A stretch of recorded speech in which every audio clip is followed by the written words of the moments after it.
How much recovery do men over 60 really need? That third button on your blazer.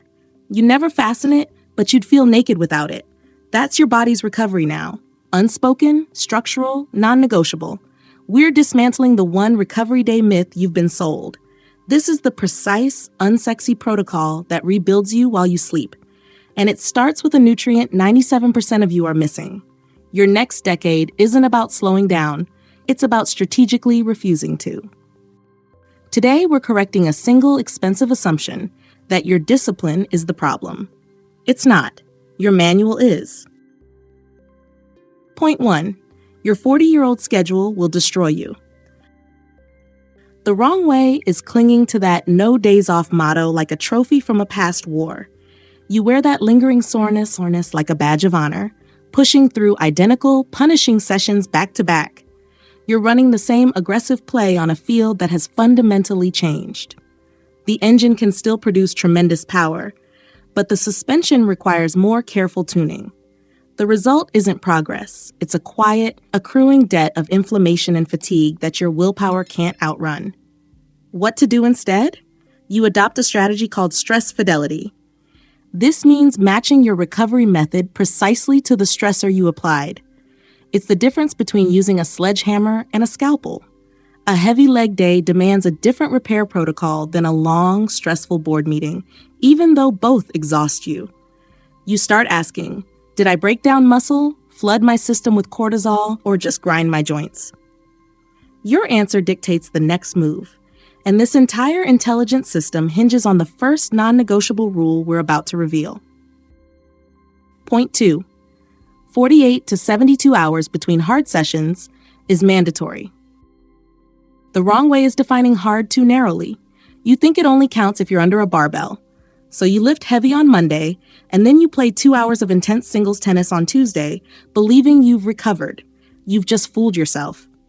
That hike, that ambitious landscaping project, that competitive round of golf, they all load the same central nervous system, the same hormonal axes, the same connective tissues.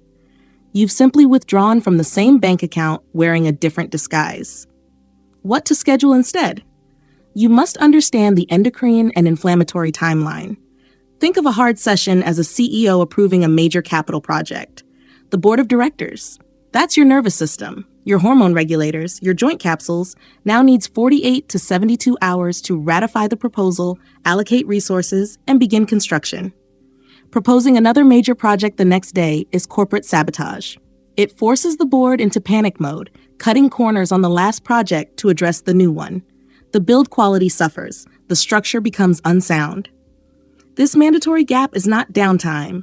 It is the silent, critical period where the adaptation you're chasing is actually being built.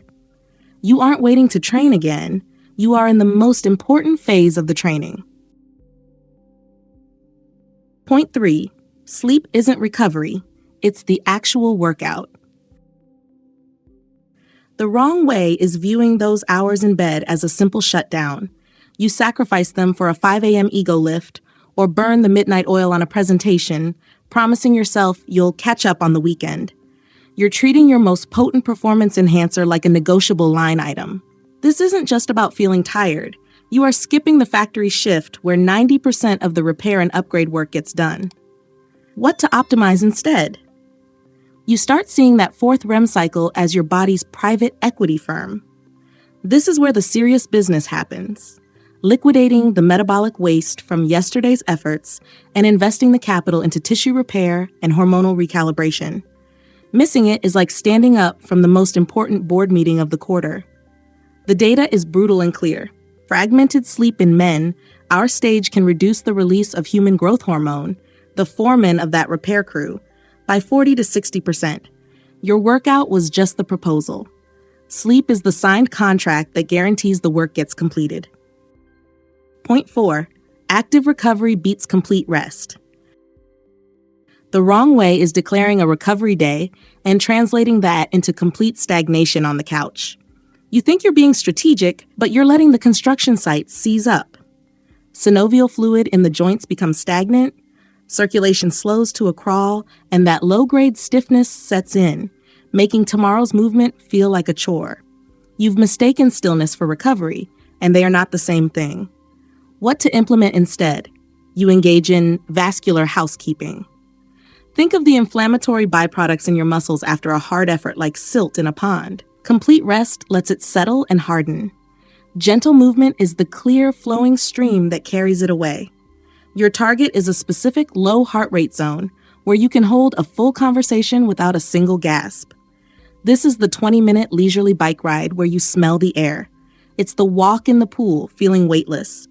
It's 10 minutes with a resistance band, focusing on fluid motion, not resistance. If this is making sense, if this is the manual you wish you had years ago, write recovery in the comments. It lets us know who our real community is. It tells me you're here for the intelligent protocol, not the empty hype. As a thank you for sticking with us to this stage, you've earned our bonus point. This is for our real community members. The bonus is this: deload weeks are strategy. This is the master key. The wrong way is viewing a planned week of reduced volume and intensity as a step backward, a surrender, or a waste of time where you'll lose your hard-earned progress. That mindset is what keeps you on the hamster wheel of fatigue, guaranteeing you'll eventually fly off. What to plan instead? You frame it as consolidating gains and resetting sensitivity. You are a skilled investor. After a period of strong returns, the intelligent move is to periodically take some risk off the table to secure profits and protect your capital. That's a deload. You are not retreating. You are tactically positioning for the next major advance. This planned, gentle week prevents the law of diminishing returns on your effort. It's the single most powerful tool you have to avoid the one thing that derails everything: a forced, months-long stop due to injury or burnout. You are trading 1 week of controlled, intelligent reduction for 12 months of uninterrupted, powerful progress. That is not weakness. That is supreme command. So let's lock this system in. 1. Your old schedule is a liability. 2. 48-72 hours is law. 3. Sleep is your secret workout. 4. Move, don't freeze. And the bonus: plan your strategic retreats. If this video served you, you know what to do. Like this video. It directly supports our growth and tells YouTube to show this to more men like you. Subscribe to Strengthmatrics for daily content like this. We focus on what matters. Share this with one friend, one colleague who is still operating on that old, dangerous manual. Thank you for watching.